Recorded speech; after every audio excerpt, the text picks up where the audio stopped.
Actuellement en territoire espagnol.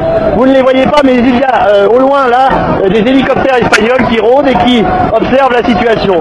Le flot actuel est à peu près de 40 000 hommes. C'est le premier contingent qui vient de passer en présence du Premier ministre marocain qui est en tête du convoi.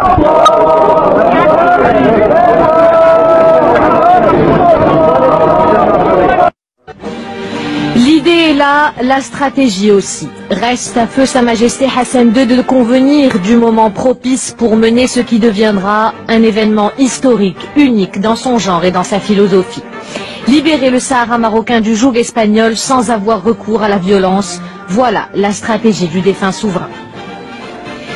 Nous sommes le 16 octobre 1975, la Cour de justice de La Haye vient de se prononcer sur l'existence de liens juridiques et d'allégeance entre les souverains du Maroc et le Sahara. Cette décision vient conforter la position du Maroc. Le souverain décide alors de passer à l'action. Quelques heures seulement après avoir pris connaissance du verdict de la Cour internationale de justice, le souverain prononce un important discours à la nation à partir du palais royal de Marrakech. Il nous reste à faire, cher peuple, une seule chose, c'est d'entreprendre une marche pacifique du nord, de l'est, de l'ouest vers le sud. Il nous appartient d'agir comme un seul homme, dans l'ordre, pour rejoindre le Sahara.